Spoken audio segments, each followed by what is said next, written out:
The candidates making their final pitches, so how will it all end? Here to weigh in, Democratic Ohio State Senator Capri Cafaro and GOP strategist David Avella. Thank you both for joining us. The day is finally here. It is Election Day. We made it. I can't believe it. Yeah, so I want to ask both of you, what's going to happen? Easy question, right? Capri, sure. Start. What do you think is going to happen? Well, I really think that we're in a situation where we don't know what's going to happen, to be honest. I will tell you, this is the first time in 12 years that I'm not on the ballot myself because of term limits. I've never been so nervous in my life.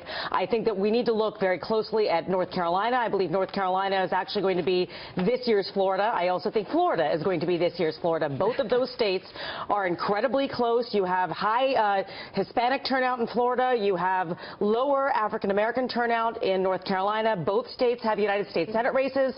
So those are the two, along with New Hampshire, Maine 2nd Congressional District, and I believe Nebraska, too, as well, are the ones to look at. And we've had some results already come in from Nebraska. David, what do you think? We've got 15, electoral votes in North Carolina, 29 in Florida. How do you think it's going to play out? It's going to end not in Capri's home state of Ohio. You are correct. The race, the bellwether state, is going to be Pennsylvania. Okay. And that should Donald Trump get a victory there, he is well positioned to ultimately get the electoral votes he needs. And the fact that Hillary Clinton spent last night in Philadelphia and spent time this weekend in Pennsylvania says everything you need to know about this race. That Democrats a few weeks ago or months ago were crowing that, oh, we're going to put Georgia in play, and oh, we're going to put Arizona in play. And now Democrats are in states that should be their base. That ultimately Republicans now are the ones on the offense. And as you've seen in the last couple weeks, it's why the U.S. Senate races have all tightened and now favor Republicans in many of the most competitive U.S. Senate races. Yeah, 20 electoral votes in Pennsylvania. But I also want to ask you both about Michigan, because we had Donald Trump, Capri, in Michigan tonight, Grand Rapids. All the way, the last frontier, the last event for Donald Trump.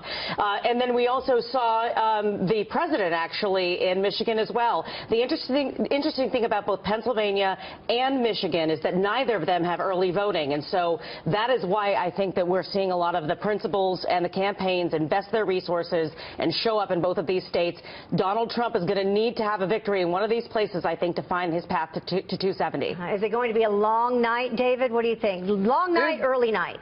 It's going to be a long night, in part because there is record turnout occurring all across the country. As you look at these early vote numbers, we're going to have the highest popular vote and probably the closest popular vote that we've ever had. And it also means the impact of that is going to be that we're going to have a divided nation coming out of this.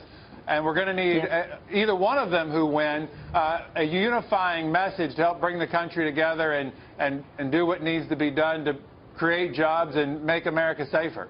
Yeah, create jobs, #1 issue for most folks as they head to the ballot today on Election Day. And we will have all the results right here for you on Fox News, so stay with us throughout the day and the evening. Thank you both for joining us, Capri, David.